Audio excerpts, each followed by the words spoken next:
The oaths establishing the 30 years peace were sworn in the year 445, and that leaves, as we know, of course they didn't, about 14 years before the Great Peloponnesian War will break out.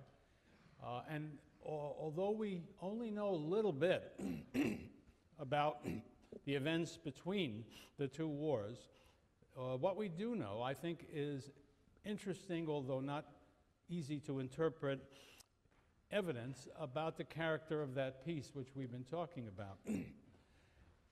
One way to determine whether the peace was a true peace with a real chance of lasting and controlling international affairs for a good long time, or whether it was really a truce that merely interrupted a conclusion to a war that was inevitable, I think that can be tested to some degree by the events that took place in those 14 years or so.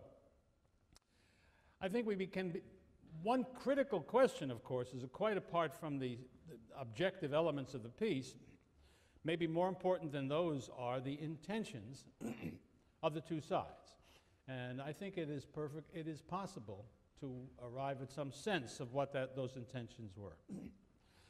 There's little doubt that Pericles, still in the position of the leading politician in Athens, clearly the man who was I think the negotiator for peace on the Athenian side, if I'm right about his invention of the arbitration clause, that would suggest he was very much personally involved in shaping the character of that peace.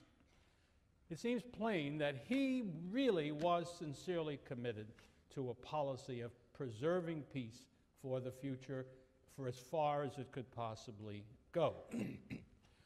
One reason is that several years before the peace, indeed before this war had broken out, the Athenians had made a peace with the king of Persia.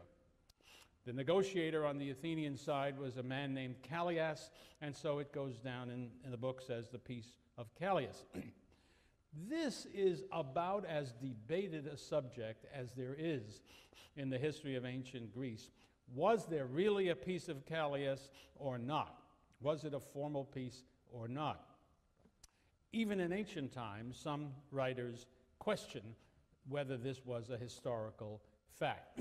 I won't trouble you with all the arguments both ways, but let me indicate my own opinion is that there actually was a formal peace, but it doesn't matter whether that's true or false, because nobody doubts that there was a de facto peace between the Athenians and their allies on the one hand and the Persians for a good long time, and that it is not broken until well into the Great Peloponnesian War, when in the year 412 there is a treaty made between Sparta and Persia, which brings Persia into the war against the Athenians. So there's this considerable stretch of time when there is peace with Persia.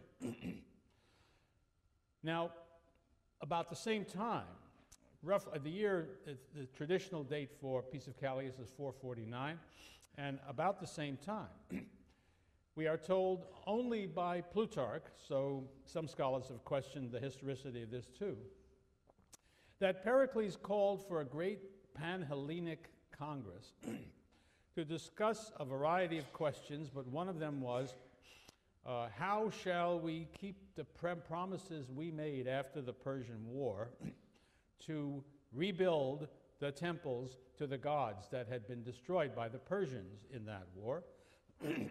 And how shall we see to the freedom of the seas? Now,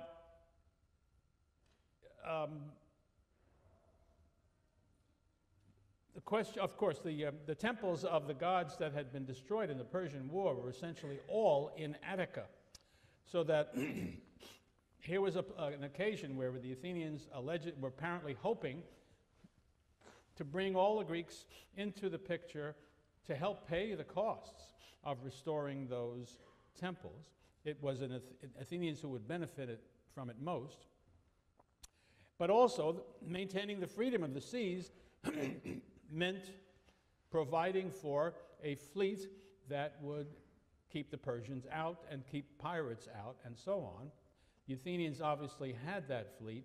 The result of having if the Greeks had all in fact participated in this activity, it would have been a way of legitimizing both the Athenian Empire and, of course, the navy that made it great, but also it would have legitimized the plan that Pericles had in mind, and which we know he carried out to the best of his ability immediately, to rebuild those temples, and indeed to build some new ones as well, on the Acropolis and elsewhere in Attica, as evidence of the greatness and the glory of Athens. This building program was going to be at the center of his domestic concerns for the rest of the period we're talking about. He invited all the Greeks, but as it turned out, the Spartans and their friends chose not to show up. You can see why, for the reasons that I have in fact just given you as to why this would be attractive to Athens.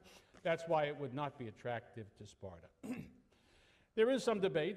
Did Pericles ever expect that the Spartans would accept, or was this just his way of making it clear that since the Spartans and the other Greeks would not participate in these activities, Athens was right in going about it unilaterally?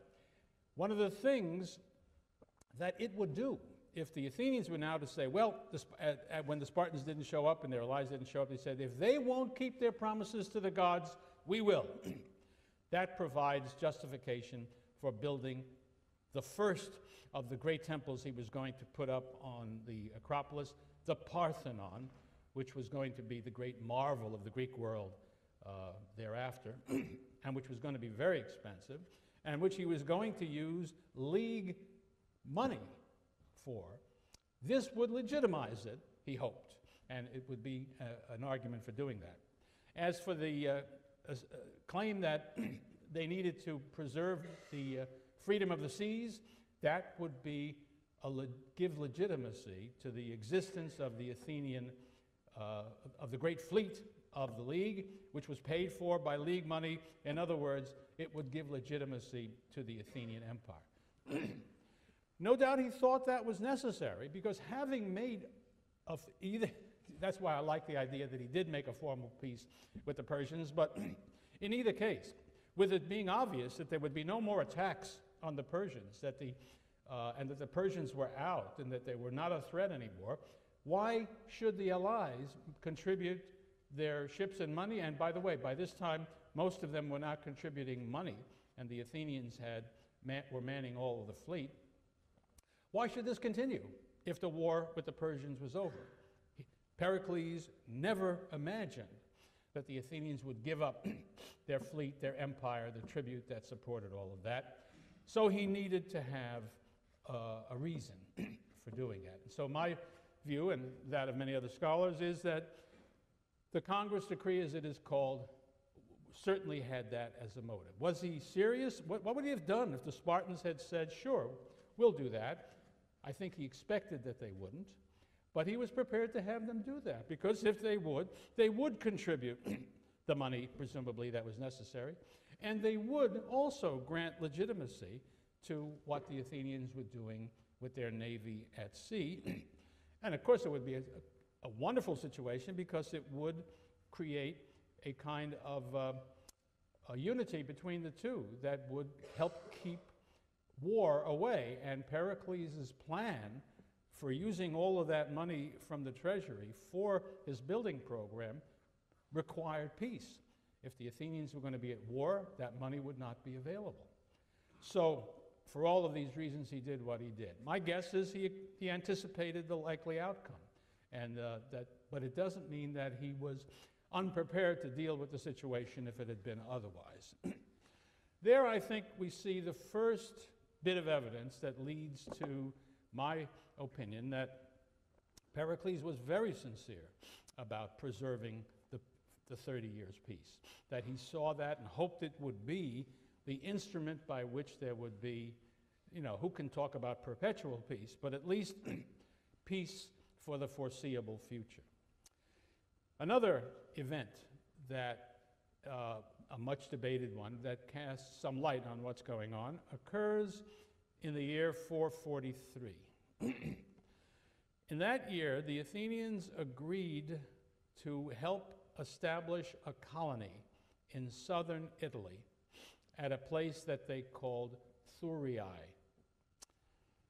Now, there are several things about this colony that are interesting, and perhaps as interesting as any, is that it was different from any other colony we ever heard of in the Greek world before this time. You know the picture of what a typical apoikia is like.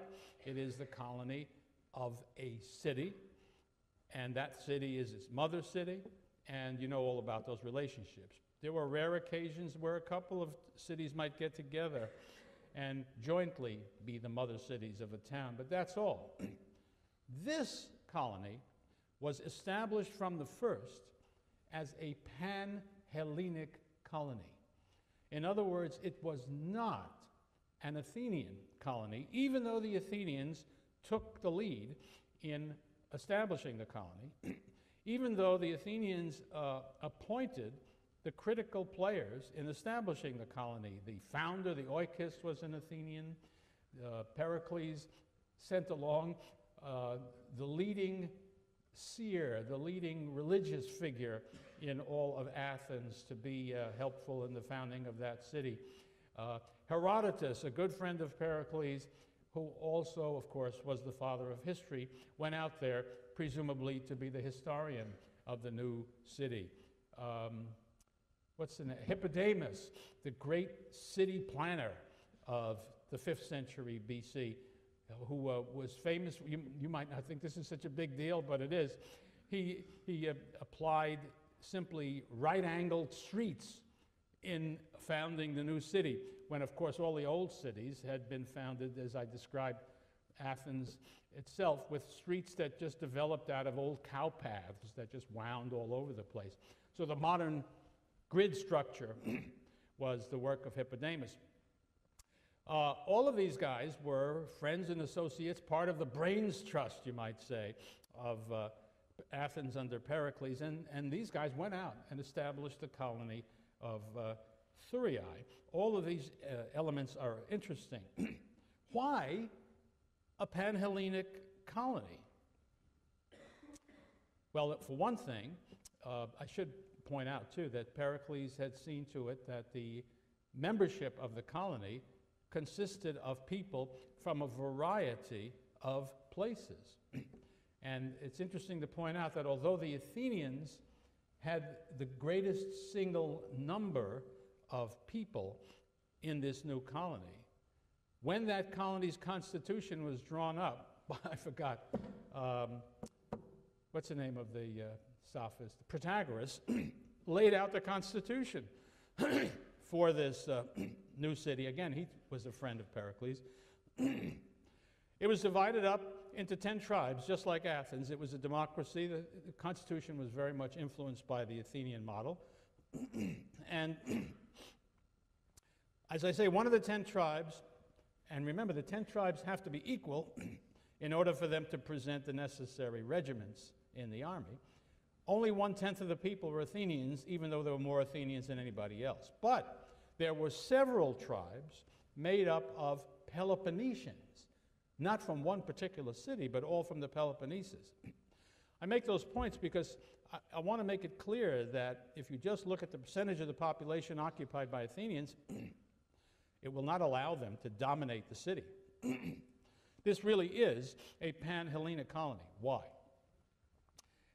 My view is that Pericles was attempting to make a very significant point here. After all, this colony was established in reaction to a request made by some Italian Greeks who were having trouble in their own city, needed to found a new one, needed more people in order to make it viable, went to Sparta. The Spartans said, we're not interested.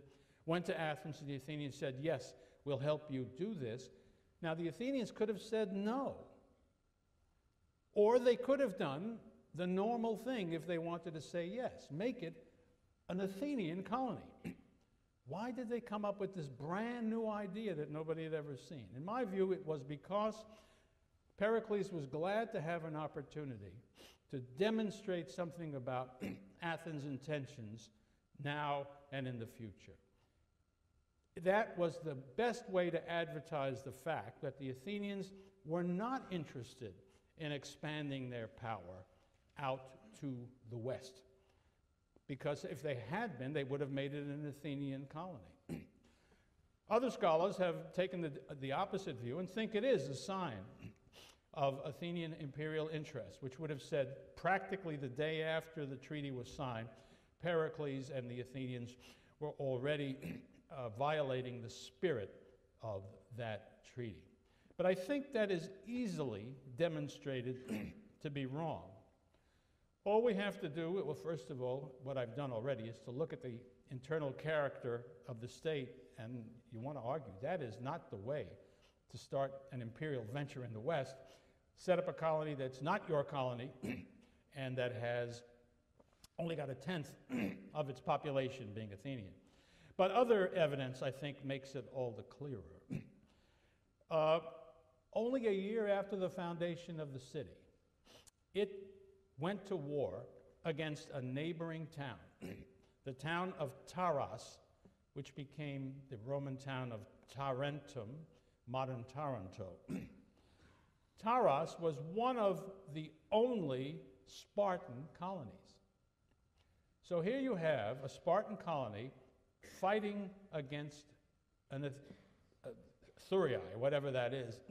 Imagine for a moment, though, it were an Athenian colony, as the people of a different view say. What does Athens do? I think that's really critical. The answer is nothing. Taras defeats Thurii.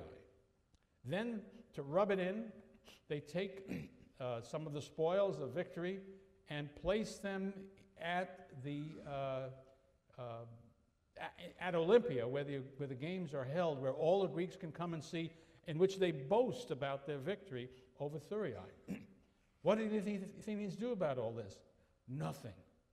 This is not the way to behave if you're planning to start an empire in Sicily and southern Italy.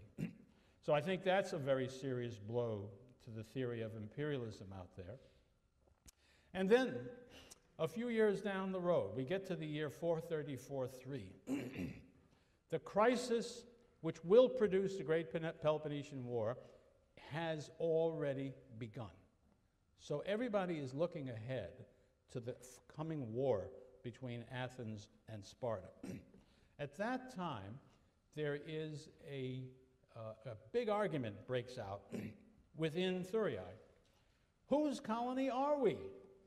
Once again, a terrific indication that nobody thinks it's an Athenian colony right off the bat, although in the argument, the Athenians claim, well, it's an Athenian colony. I mean, the Athenians in Thurii say, we're an Athenian colony because there are more Athenians than anybody else.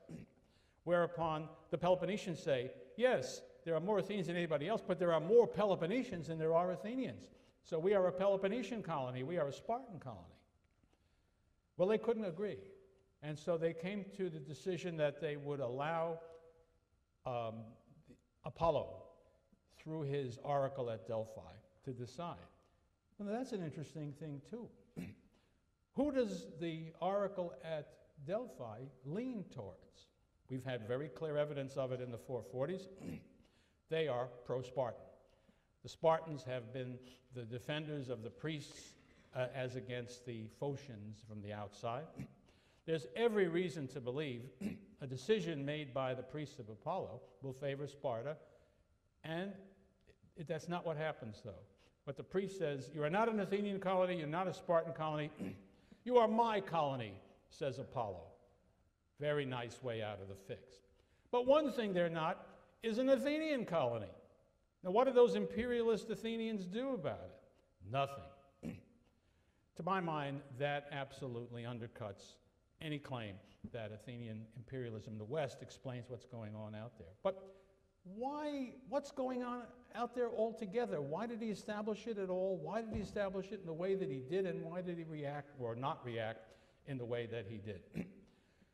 My suggestion, for which there is no ancient direct evidence, is it was meant specifically, to use current modern terms, this was a diplomatic signal.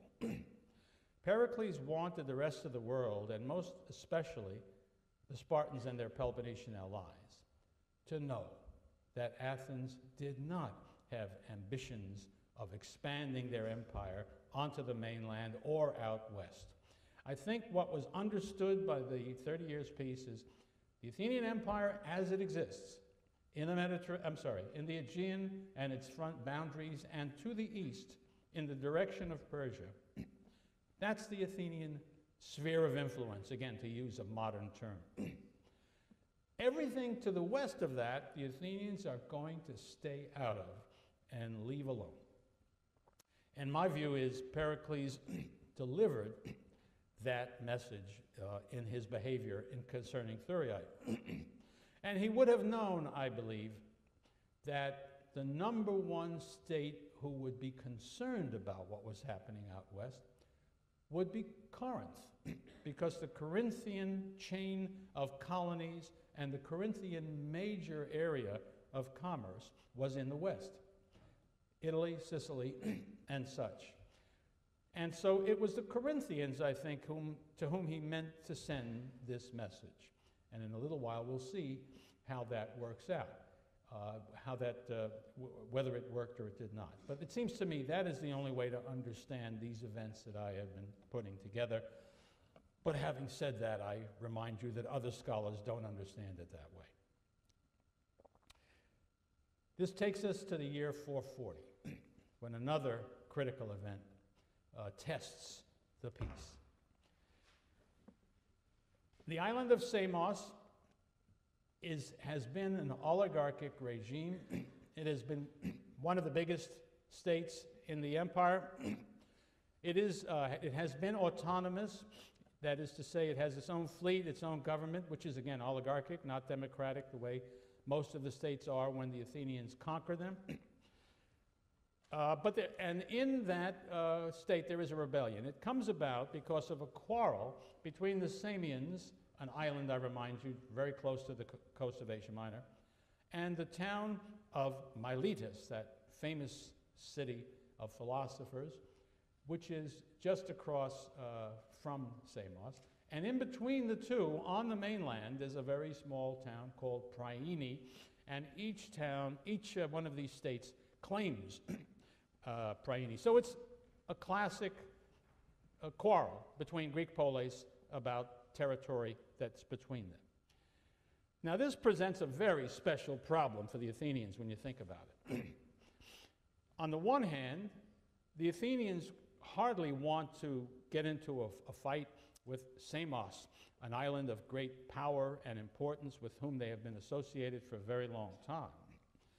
On the other hand, how can the hegemonal power of an alliance allow the big fish in the alliance to eat the little fish, which is what would be happening here?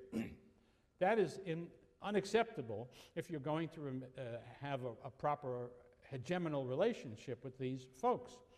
So the Athenians tried to sort of split the difference as best they could.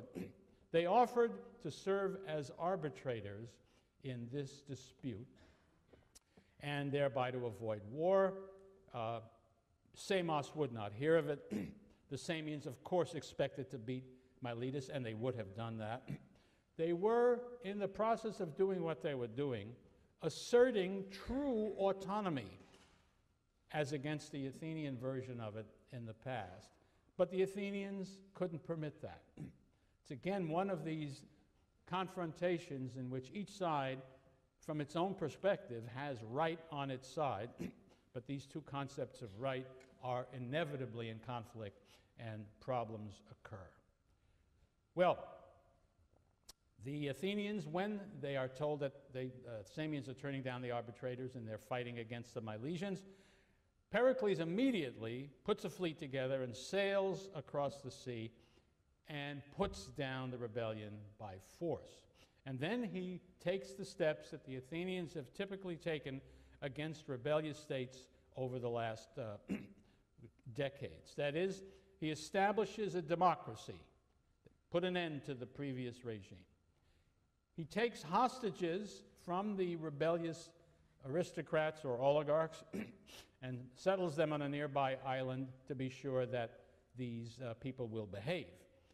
Other than that, he imposes on them an easy settlement. He does not do any does not do any harm to anybody, doesn't execute anybody, doesn't take away people's land, doesn't exile all kinds of folks. He doesn't do that. And so his expectation, and I guess his hope, would have been that that would be that. From now on, Samos would be a democracy and therefore reliable and friendly, and there would be no further trouble. The hostages would help make that secure. But the defeated oligarchs did not accept defeat. They went to the Persian satrap inland from Ionia. His name was Pisosthenes, and asked for his help. And he gave it. He sent a force, and the first thing they did was to go to the island where the hostages were kept, take those hostages back and return them to their friends and families, and thereby took away this restraint against further trouble. And now the Samians overthrew the democratic regime that had just been placed in power and started an oligarchic revolution. Now that's very serious right away, but more serious than that is on the news that this had happened, the city of Byzantium, which became Constantinople, which became Istanbul, located at this vital strategic place on the Bosphorus, also rebelled. We are told later on in Thucydides that at some time, and he doesn't date it, the island of Mytilene, another one of these big, independent, important states with a navy, also was thinking about rebellion. And I go along with those scholars who suggest this is the time when they were doing their thinking. So, Athens is suddenly confronted by a danger that they have really not faced before.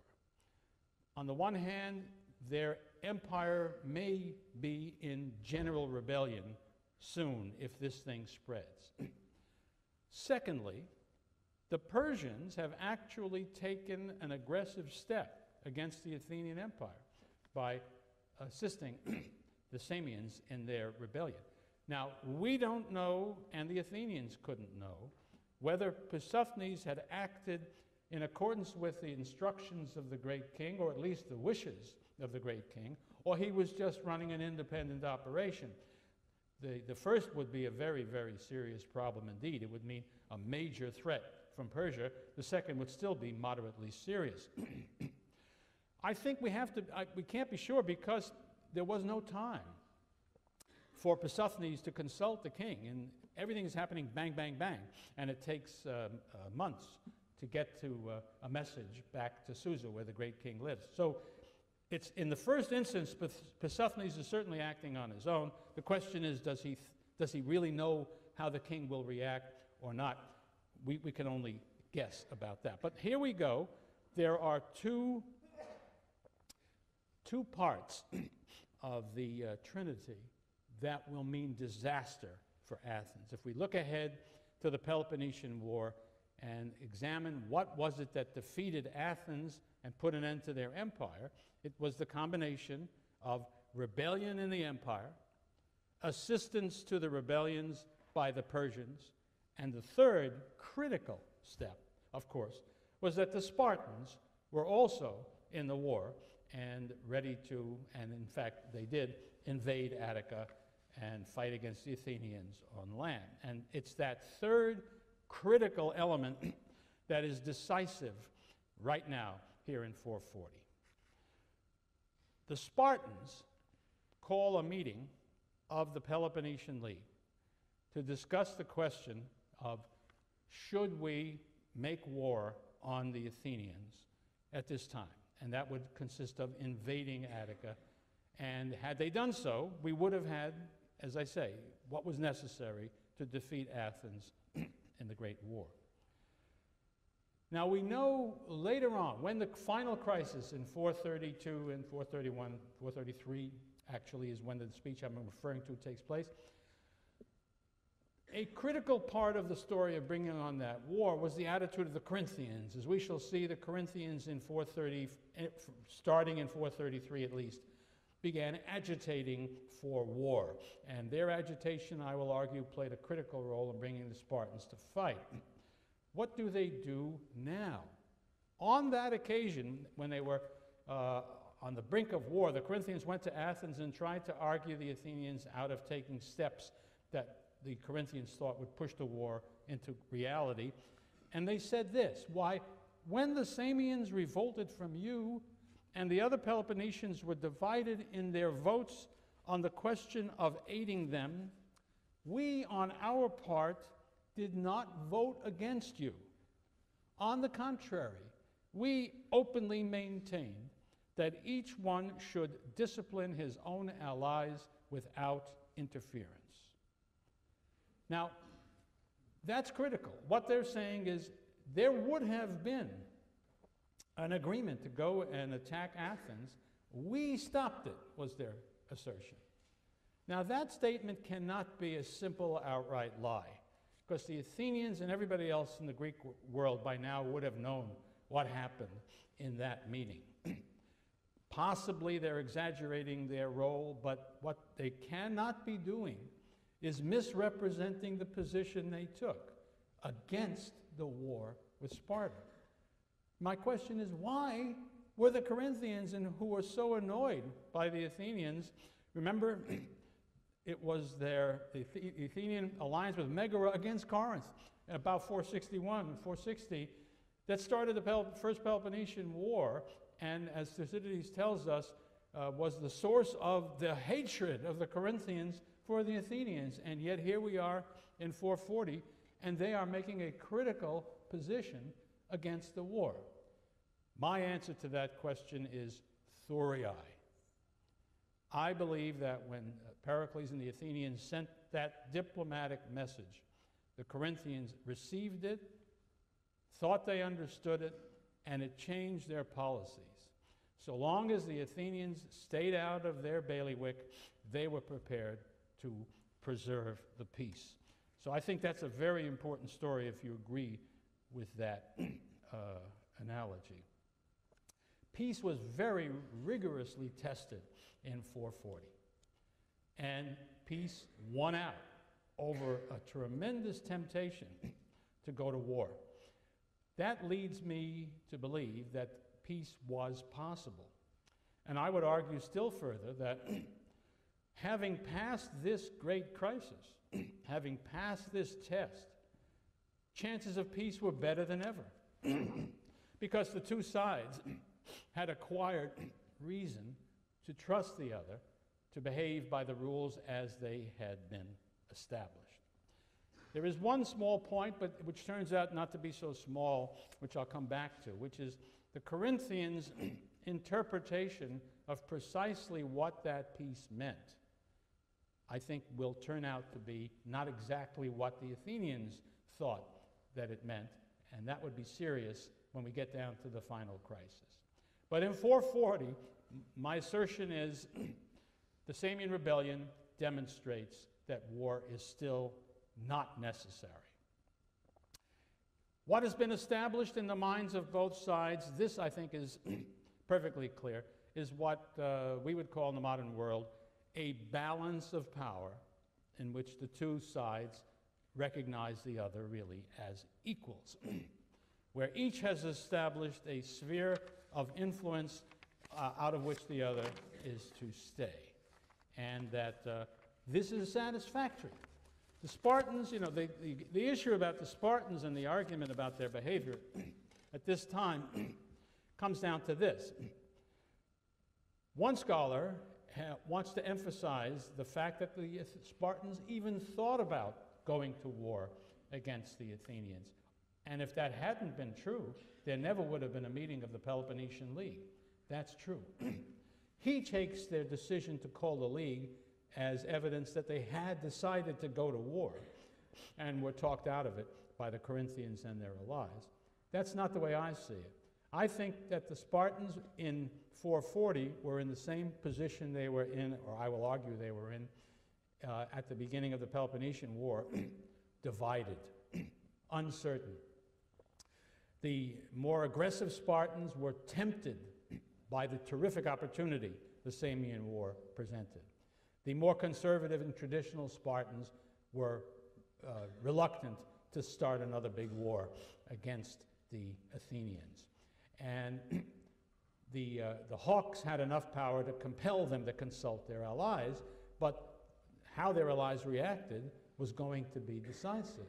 And so I think that my reading of it is that the conservative Spartans were normally the majority of the Spartans, and it took a very special set of circumstances, a special set of conditions, that to move the Spartans to war, and the Corinthians saw to it that that was not going to happen. Be warned that all of this is a matter of interpretation. There is no certainty about it.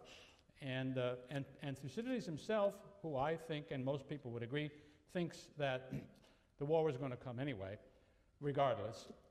He doesn't express opinions about these actions that I'm talking about as to whether they did or did not influence the course of events, but we have that evidence and we have to use it and think about it.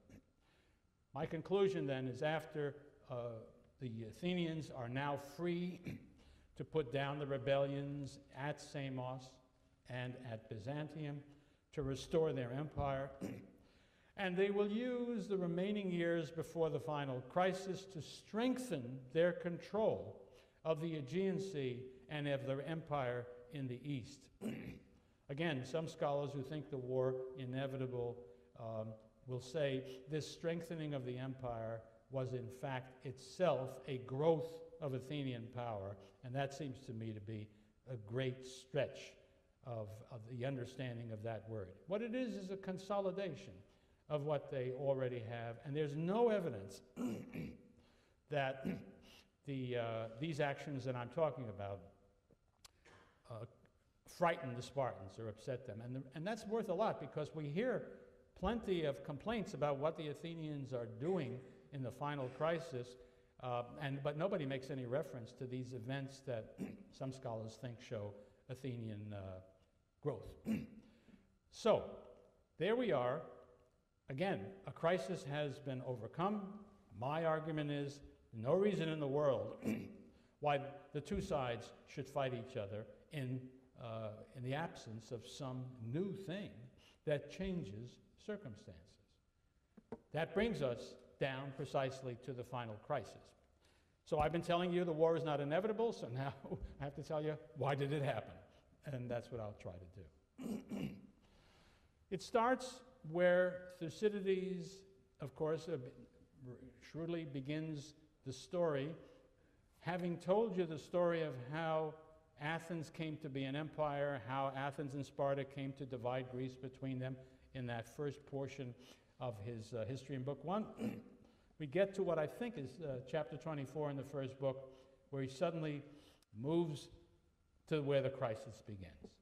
And where does it begin? It begins in a town called Epidamnus, which is located on the western shore of the Greek peninsula, on the Ionian Sea. It is, trying to remember, what was the, oh yeah, it was called, was it Dyrrhachium? Curtis, is that right? Yeah. In Roman times it was called Dyrrhachium. It was on an important road system that they had. But in Greek times it was out nowhere, is what I'm trying to suggest to you. It was not even on the way to anything very important. It was, I'm reminded of the term that Neville Chamberlain used when suddenly war threatened about a place in the middle of Europe called Czechoslovakia, and Chamberlain said about it, a faraway place of which we know nothing. I would have been embarrassed to say that, even in 1937. But it's really something about Epidamnus. I mean, it's way out there in the middle of nowhere as far as the Greeks are concerned. Nothing is important about Epidamnus itself. This is one of the many occasions in which great wars start in places that are inherently insignificant, but certain aspects of the situation make them significant. In this case, the most important aspect was that Epidamnus had been founded by Corcyra, the modern island of Corfu, located not too far to the south of Epidamnus. By the way, I should have told you that the town of ancient Epidamnus today is in Albania, and I can't pronounce, I don't know how Albanians pronounce things, but my best attempt is Duresh, but I'm not sure that's right. D-U-R-R-E-S. Anyway, the Corcyrians established the colony there centuries ago. But Corcyra was a colony itself of Corinth. But as I told you early in the semester, it was a very unusual colony. Its relations with the mother city were most unusual. Thucydides reports that the first trireme battle in all of history was fought between Corinth and Corcyra in the 7th century. And there are repeated wars between Corinth and Corcyra, just about one a century, sometimes more frequently. And it's very clear that by the time we are into the 430s, these two cities hate each other. And they hate each other with a traditional hatred, handed on down from century to century. This is a very critical part of comprehending what takes place here. Anyway, sometime, maybe around 436, a civil war breaks out within the city of Epidamnus in what is not unusual by now in the Greek world. It's about democrats versus oligarchs. And the one side has control of the city, the other side is driven into exile. The exiles get help from the barbarian tribes in the neighborhood, because we're really talking about the frontier of the Greek world. They are not surrounded by fellow Greeks. They are surrounded by non-Greeks. So there they are when the people who are besieged send a delegation to their mother city, Corcyra, asking for help from Corcyra in bringing peace to the city and in putting an end to the siege which they are experiencing it. Well, the Corcyrians are not interested. Their answer is no, we don't want to help you. There's no evidence they care about which side wins. They are simply being, they see no point in getting involved themselves. An important part of the story of Corcyra and its significance in the coming of the war is that it was neutral towards everybody. It was not a part of the Peloponnesian Confederation, it was not part of the Athenian League, and it wasn't associated with anybody else. In fact, it had a reputation, if you can believe the Corinthians, of being terribly uppity and unassociating with anybody. I guess if you asked a Corcyrian, he might have used Lord Salisbury's term for Great Britain late in the 19th century as enjoying splendid isolation. It wasn't too many years before Lord Salisbury and others realized that isolation wasn't so splendid as they thought. And so it was with Corcyra. But for the moment, the Corcyrians say, who the hell cares who wins your stupid civil war? Take a walk. So they did. Well, I should say they took a boat ride. They went to Corinth.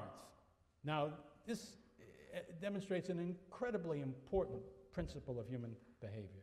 What do you do If you go to mother and you ask her, can I have the keys to the car or whatever it is you need? And she says, no. You go to grandma. You know what grandma will say, right? You know, the old story about the grandmother who somebody rushes up, tells the grandmother, your grandson has just taken a neighbor's child and thrown him out of a third floor window. Grandmother says, oh, bless him, such strong hands. So the Corinthians react as grandmother might. That is to say, they agree to send help to the besieged Epidamnians. They also agree to send an army, which first they will send a fleet, then they'll send an army which will go there as well. And they also are willing to recolonize the city, because of course the city is now divided between two sides. So if the people inside are going to win the war ultimately, they're going to need new citizens. They're not going to want to take back those people trying to kill them. So the Corinthians organize a new colony to join them. In other words, they give them every kind of help that anybody can imagine. Now, if we look for a reason why the Corinthians should have been willing to make this enormous contribution to this faraway argument, scholars have had a field day for centuries trying to figure out what the tangible benefits are with absolutely no luck. There is no evidence of that is persuasive at all that there are economic benefits to Corinth that are significant if they somehow have control, no matter what style control, of Epidamnus. And so I think we are driven back, as we should have been driven in the first place, to Thucydides' explanation, who himself asks the question and answers it about the whole quarrel between Corinth and Corcyra. And he refers simply to the hatred that the Corinthians felt towards the Corcyreans. When you get to that passage, take a good look at it, because Thucydides understands that we're all going to raise our eyebrows a bit. And so he tells us a tale. Why is that so? He says, because every year the Corinthians hold a religious festival in their city to which all of their allies send delegates. This is very normal. And all the other delegates treat them as you should treat a mother city, with deference, with respect, with gratitude, with kindness. What do the Corcyreans do? They abuse them publicly. They call them names. They treat them like dirt.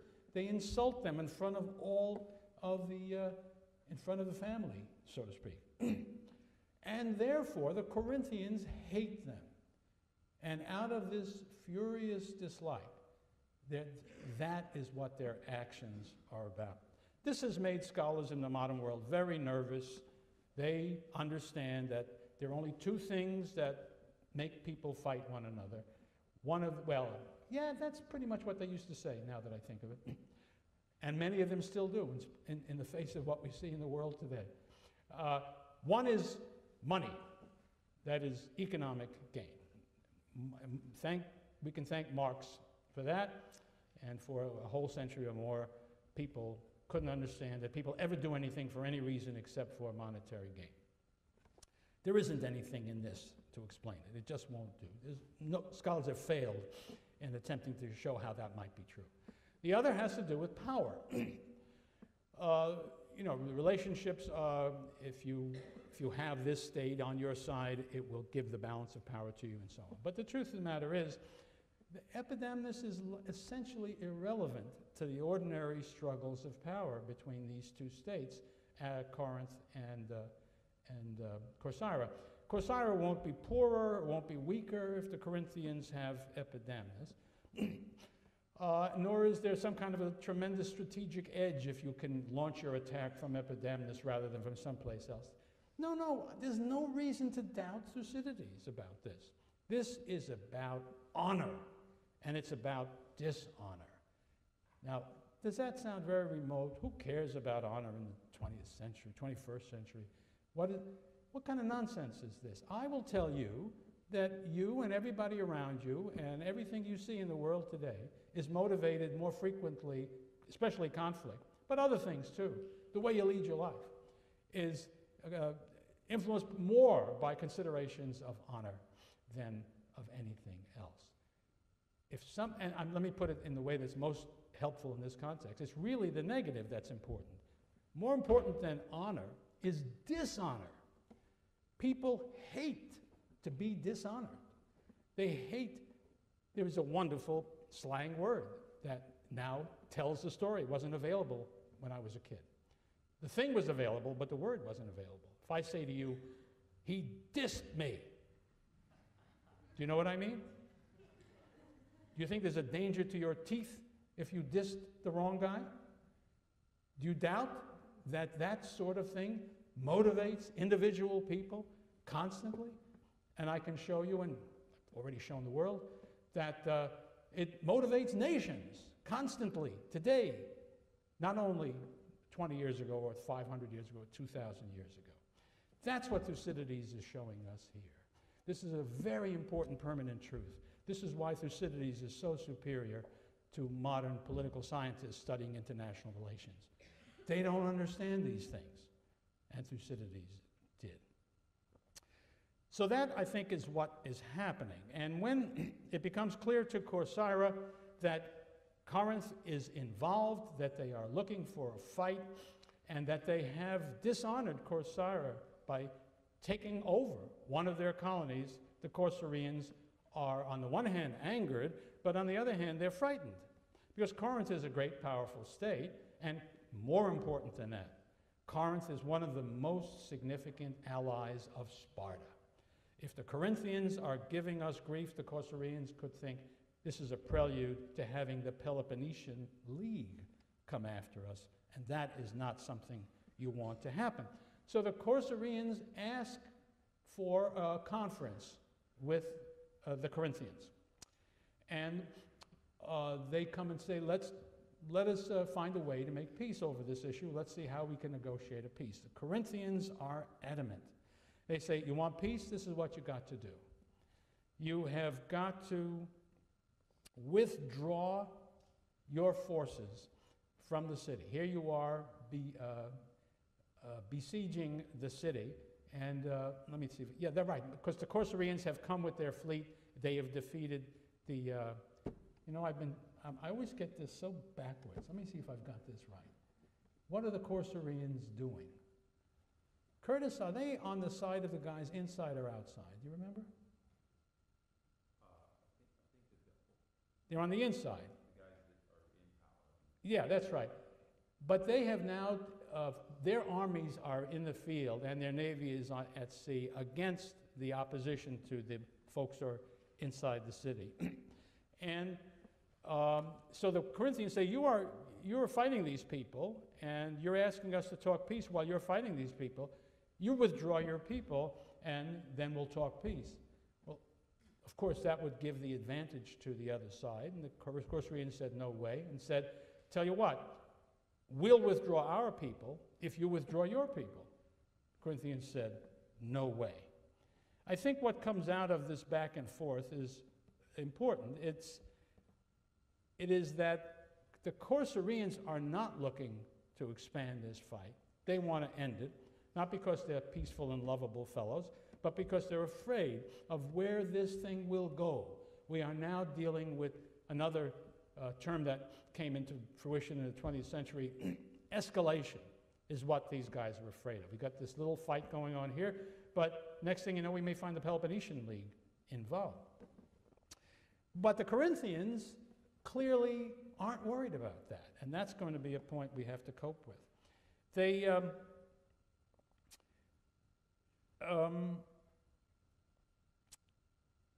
right, the Corcyrians say, look, if you don't work this out with us now, we may have to seek allies.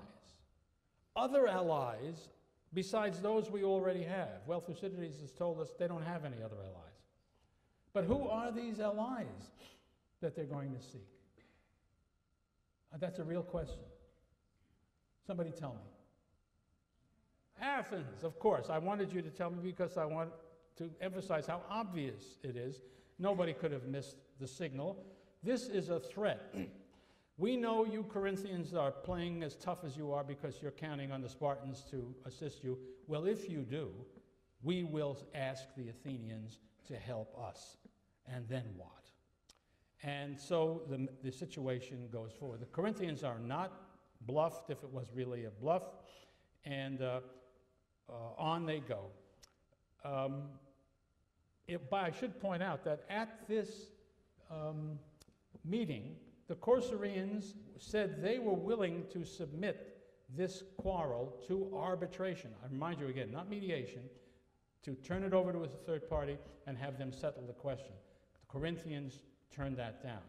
I think that alone indicates who wanted war and who wanted peace at this point. The other thing is that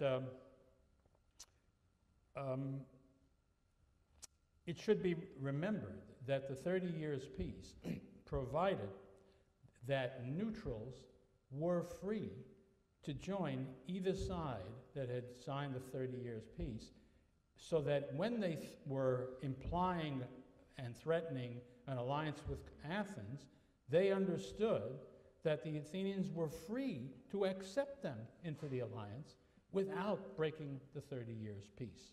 That would be a considerable issue as the problem grows more difficult. Well, there is no peace. And so the two sides organized their navies. The Corinthians did not have a large standing navy in peacetime, and they set to work to put one together.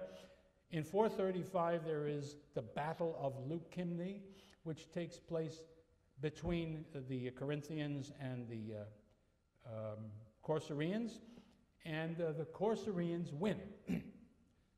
Corinth is not deterred. Now they really go to work, and they build for them a vast fleet consisting of 90 ships, unprecedented outside of Athens. And they do turn, not in an official way, but unofficially, to their Peloponnesian allies, asking them to contribute help too. And their Peloponnesian allies send another 60 ships. And so the Corinthians have available a total of 150 ships. The Corcyraean fleet consisted of 120 ships. They did have a fleet that they kept at all times, and that had given them the confidence in advance to do what they had done. But here was Corinth suddenly outnumbering them in this way. Corcyra was now thoroughly frightened. They knew that Corinthians would be coming after them again with a fleet that was bigger than theirs. So they went to Athens in September of 433. And now I ask you again to imagine yourself sitting there on the Pnyx in Athens in September of 433, as the Corcyraean ambassadors have come to your town. They're going to ask you to join in an alliance with them for the purpose of fighting the Corinthians and their friends. The Corinthians, who have heard about this, sent ambassadors of their own to Athens. They are present on that same hill, and they will make their case as to why the Athenians should say no to that request. Thucydides reports his version of both speeches. There's every reason to think he was sitting there in the Athenian assembly on the days in which these discussions took place. The essence of the Corcyraean argument is that, well, here are the points they make. Corinth is wrong. It is not a breach of the 30 Years' Peace for Athens to accept the Corcyraeans into their alliance because neutrals are permitted. Then they go through a lot of stuff to show that the Corinthians are bad guys, making arguments on the grounds of morality and virtue and decency and obeying the law and all kinds of stuff. But it's clear that that's not what's on their minds. They are talking about,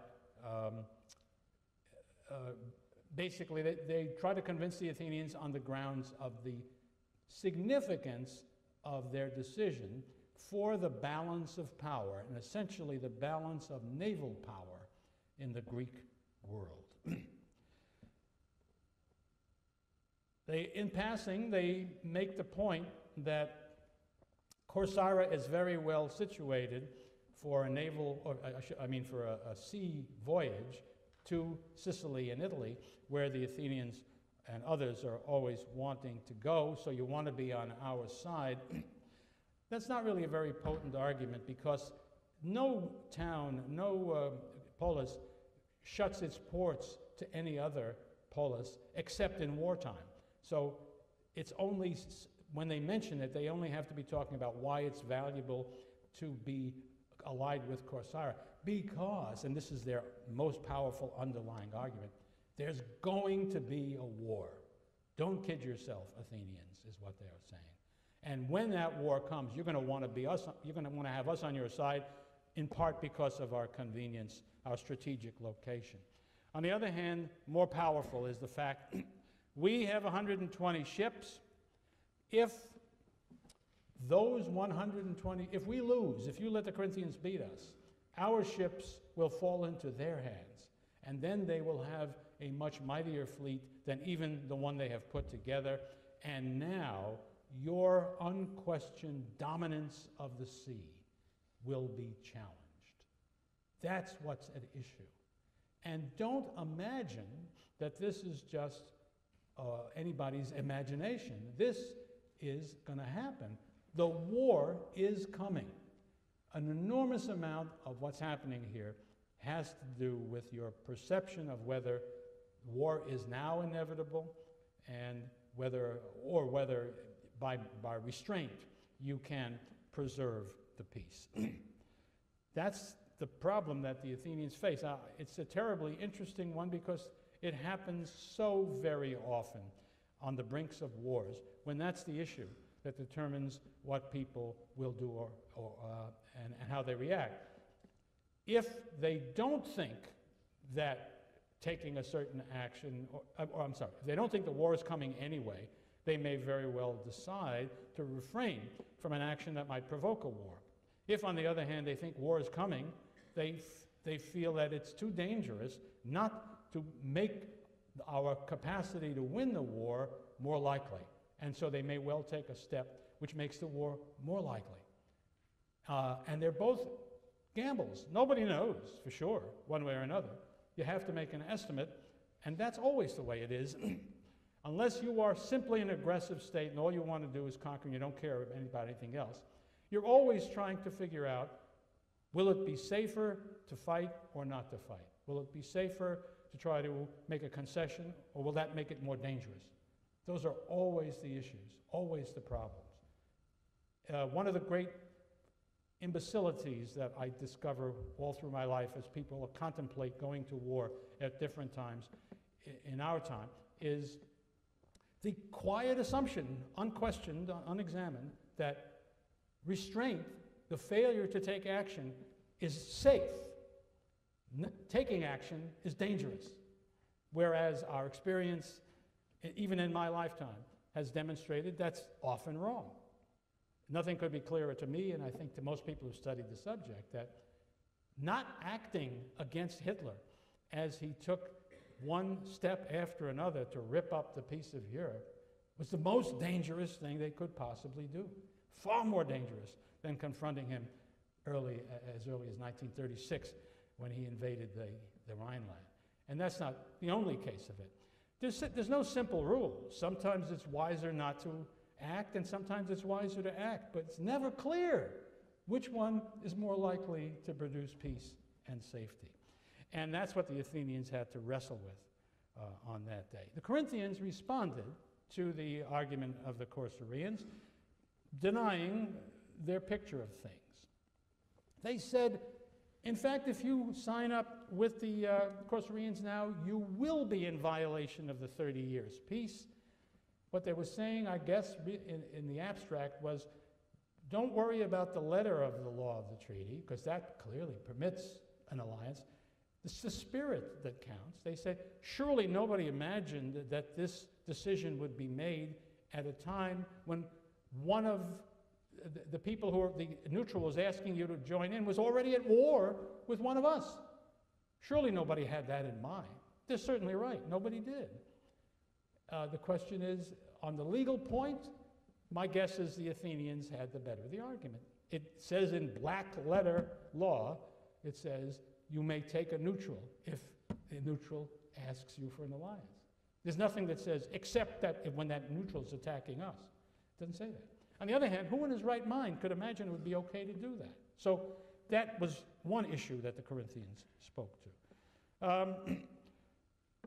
But they made another point that was legalistic as well. And this one, I think the case of the Corinthians is much worse. They said the principle established in the 30 Years' Peace was that each side could punish its own allies without the interference of the other side. Now, as a matter of fact, it didn't say that. But the other thing that's wrong with that statement is it's one thing for Athens to punish Samos, which is an ally, and the Corinthians saying, fine, that's your business, we won't intervene. But Corcyra is not the ally of Corinth. In fact, they are bitter enemies of yesteryear. There's no part of that treaty that protects the Corinthian right to attack Corcyra. So it's a great argument if you don't look at the validity of the facts that are alleged. Corinth's got a very bad case here.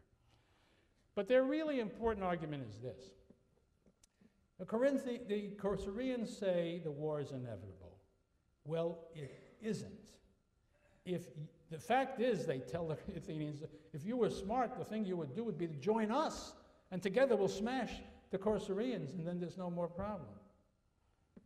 But if you don't do that, at the very least, refrain from joining them, because then we will be friends, and then we will have peace in the future. But make no mistake about it. If you do accept the Corcyrians into your alliance now, then there will be war. War is not inevitable, but your action can make it inevitable. So that's what the Athenians confront when they have to make their decision.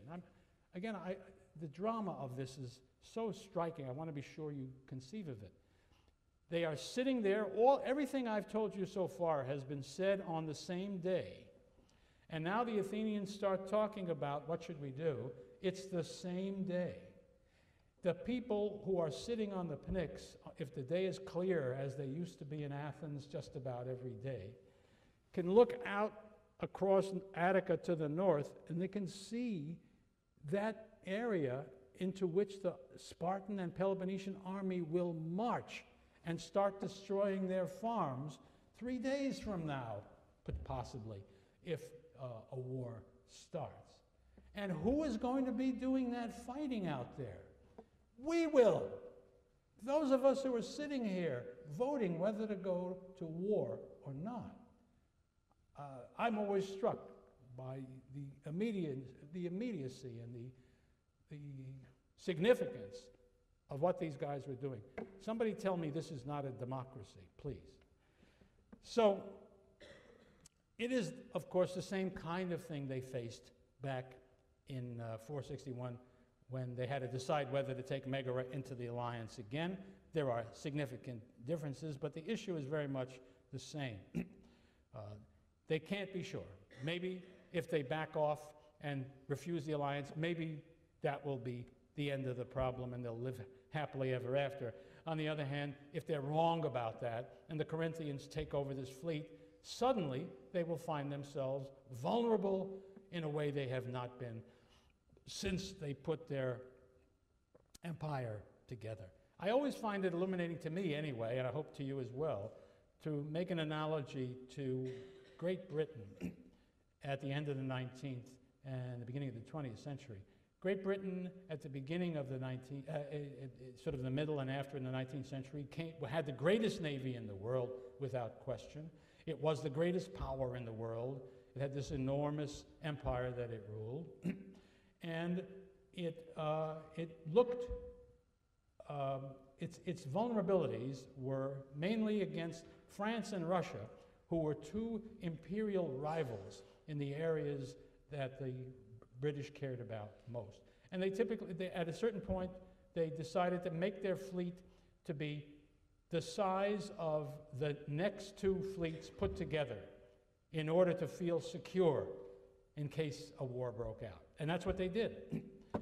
Everything was fine until Kaiser William becomes the emperor of Germany, and towards the end of the 19th century, decides that Germany must be a great naval power, it must be a world empire, it must challenge Britain for that opportunity, and they begin to build a fleet of battleships whose only purpose can be to destroy the British fleet and to allow the Germans to invade Britain, and thereby, or best of all, to intimidate the British into stepping aside and allowing the Germans to do what they want to do.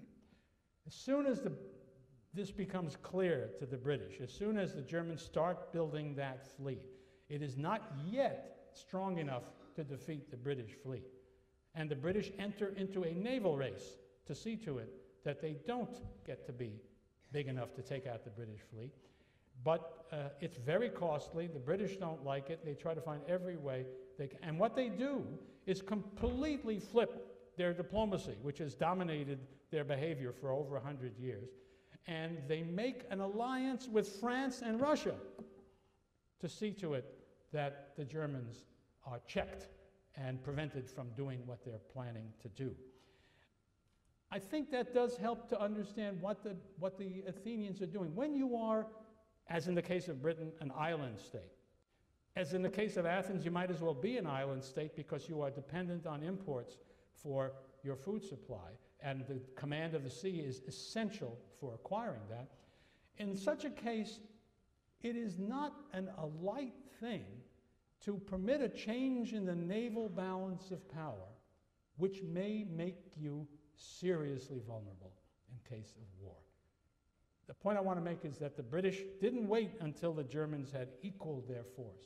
They changed their policy and ultimately moved into war to prevent it. And that's where the Athenians, I think, found themselves. It was something they were not willing to do. But it was a very hard call. And we are told that they argued so long that it got dark before the decision could be made. Thucydides says it was thought that they were inclining against the alliance when it got dark. They met again the next day, and this time they voted for something a bit different from what they had been talking about the day before. What the Corcyraeans had been requesting was a typical alliance, the only kind we know of between Greeks, a symmachia, an offensive and defensive alliance. It would have required the Athenians to go out and fight the Corinthians, even if the Corinthians didn't attack Corcyra. It would have put them fully at war against the Corinthians. That's not what the Athenians voted. On the second day, they voted on the proposition that they establish something called an epimachia, which means a defensive alliance only.